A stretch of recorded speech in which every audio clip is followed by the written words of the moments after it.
Bonjour frères, bonjour sœurs, bonjour vous qui regardez cette vidéo en ce moment.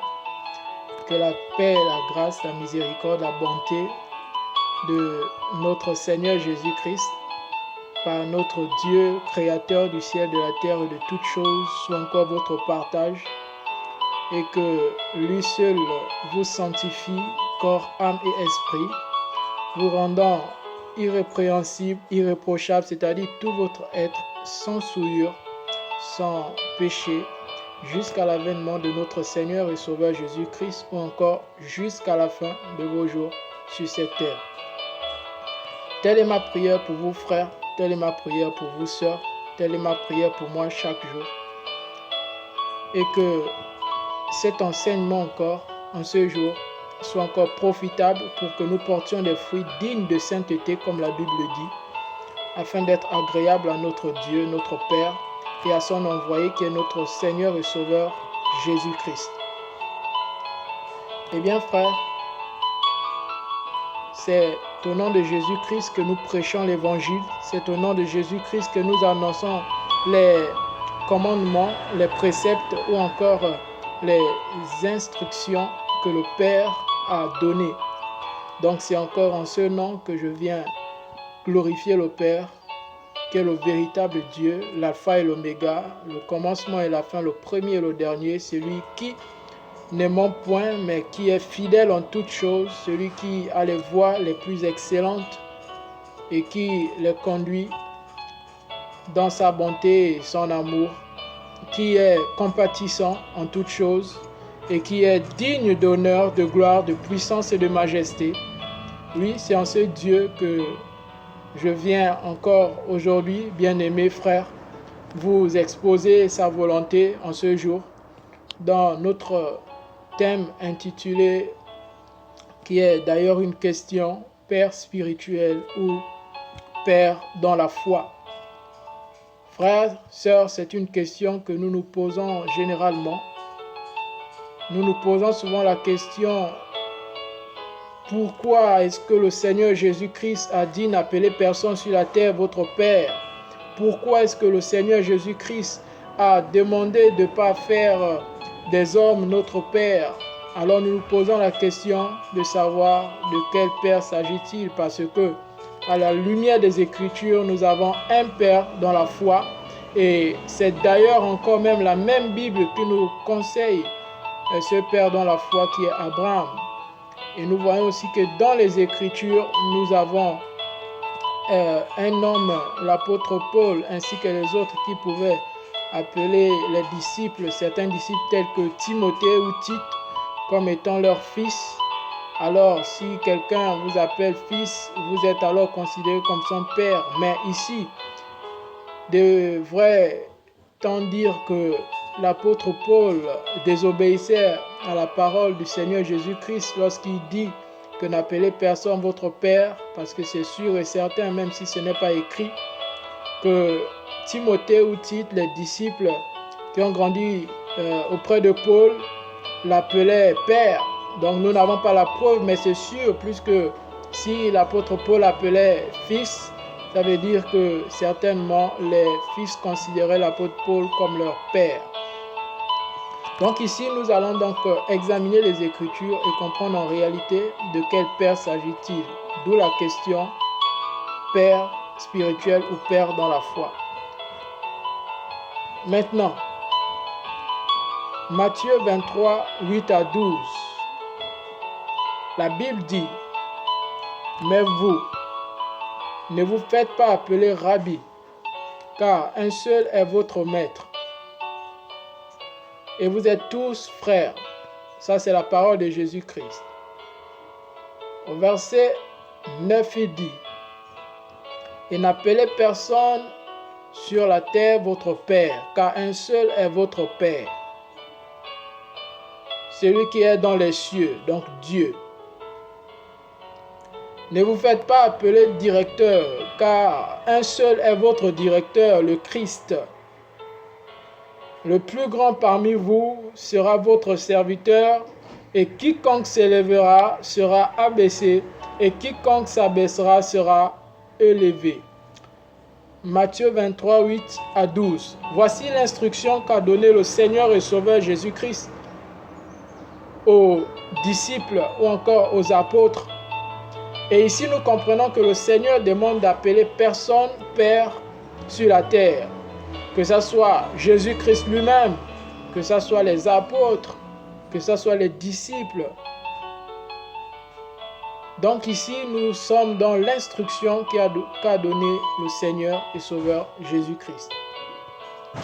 Maintenant, à la lumière des Écritures, nous allons comprendre que il y a premièrement Père spirituel et il y a aussi Père dans la foi.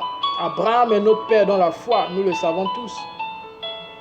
Mais ici, le Seigneur nous dit que nous ne devions appeler personne Père. Donc, le contexte du Père dans la foi n'est plus dans le cas de cette recommandation ou encore de cette interdiction. Nous comprenons donc que nous avons certainement des pères dans la foi et non des pères spirituels, car il dit que nous avons un seul Père et c'est Dieu, celui qui est dans les cieux.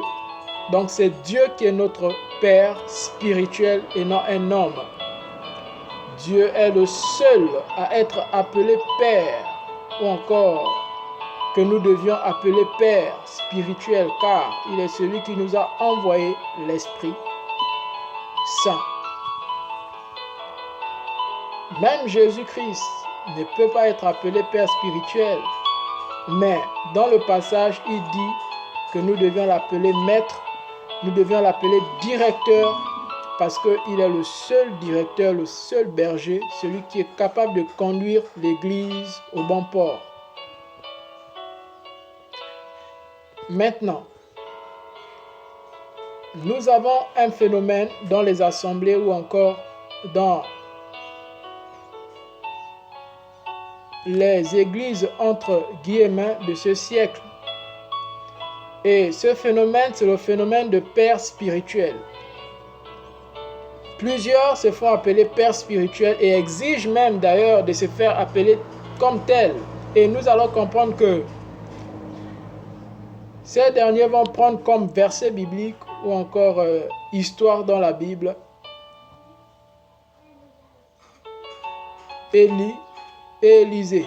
Tel est l'exemple que plusieurs vont chercher pour dire que nous sommes vos pères spirituels et vous êtes nos fils spirituels. Et là, vous pouvez le lire dans 2 Rois. 2 Rois, vous pouvez lire dans le chapitre 2, à partir du verset 9 à 13. Là-bas, c'est l'histoire de Élisée qui va recevoir l'esprit d'Élie à travers le manteau qu'il va prendre d'Élie lorsque Élie sera en train de monter vers le ciel. Donc les hommes vont prendre cette histoire pour dire que un homme est capable de donner son esprit à un autre afin que ce dernier soit son fils spirituel. Donc c'est l'histoire qui s'est répandue dans le monde ecclésiastique et que nous constatons aujourd'hui.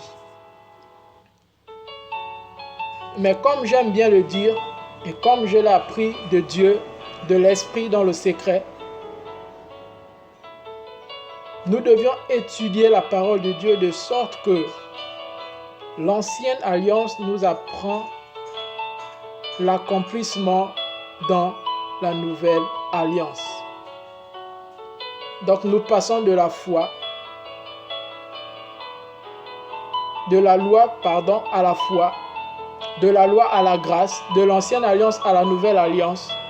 Et c'est une étude qu'il faut avoir l'habitude de faire pour avoir la vérité ou encore la révélation de Dieu. Maintenant, qu'est-ce que nous devions comprendre? Si le Seigneur Jésus-Christ a dit qu'il est venu accomplir la loi et les prophètes, il n'est pas venu l'abolir, mais plutôt l'accomplir, cela revient à dire que le Seigneur Jésus-Christ a accompli certainement les prophètes tels que le prophète Élie et le prophète Élisée. D'où nous allons comprendre que l'histoire ne vient pas ici nous dire que nous devions faire des hommes nos pères spirituels ou encore des hommes nos fils spirituels, loin de là. L'histoire va nous apprendre au contraire que tout ce qu'Élisée a reçu ou encore a réalisé comme prodiges, signes, miracles et autres reflétait l'image de Jésus-Christ sous la grâce ou encore dans la nouvelle alliance. Et là, nous allons comprendre que comme Élisée, Jésus-Christ a reçu l'Esprit de Dieu sans mesure. Et là, vous pouvez le lire dans Jean 3, 31 à 34. Jésus-Christ a reçu l'Esprit de Dieu sans mesure. Élisée a reçu aussi l'Esprit d'Élie. Et nous savons tous qu'Élie n'est pas de la nature des hommes, car la Bible dit qu'il n'a ni commencement ni fin, ni père ni mère. Et donc, nous comprenons tout de suite qu'il est comme Melchisédek, celui à qui on a dit qu'il était l'image de Jésus-Christ. Deuxièmement, nous comprenons que comme Élisée, Jésus a aussi prophétisé et des prophéties se sont accomplies. 2 Rois 4, 16 à 17 et Marc 11, 22 à 24. Troisièmement, Élisée a reçu le don de délivrance ou encore la capacité de ressusciter, et nous pouvons voir la résurrection des enfants dans 2 Rois 4, 33 à 35, et Jésus-Christ aussi a ressuscité les enfants dans Marc 14, 17 à par Marc 5, 42. Quatrièmement, comme Élisée, Jésus a multiplié le pain. Les gens mangeaient jusqu'à ce que le pain restait. Nous savons que Jésus-Christ l'a aussi fait. Dans 2 Rois 4, 43 à 44, l'histoire d'Élisée qui multiplie le pain. Et Marc 14, 17 à 20, l'histoire de Jésus-Christ qui multiplie le pain. Cinquièmement, Élisée a guéri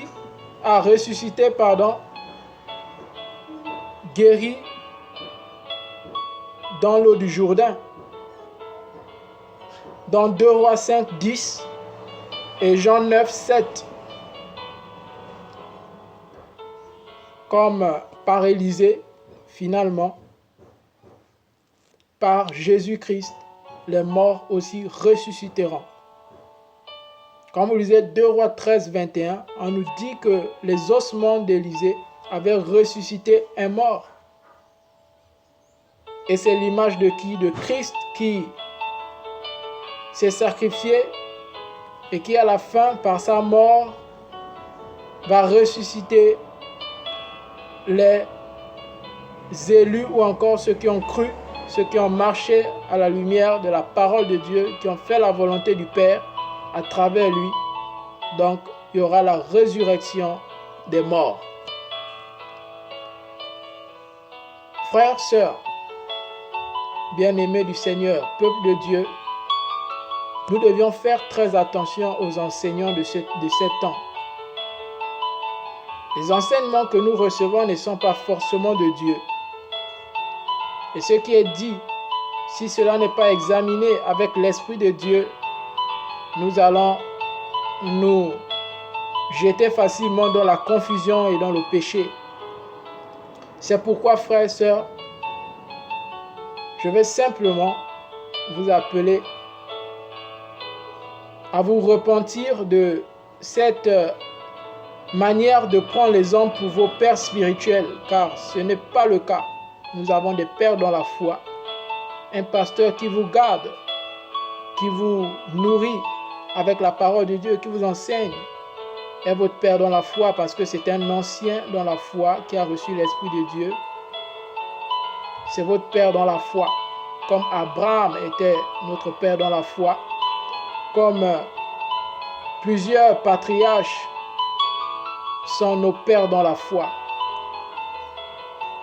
Ils ne sont pas nos pères spirituels, alors aucun homme sur la terre comme le Seigneur Jésus-Christ ne peut être notre Père spirituel. Et là, nous allons tout de suite comprendre que les hommes le font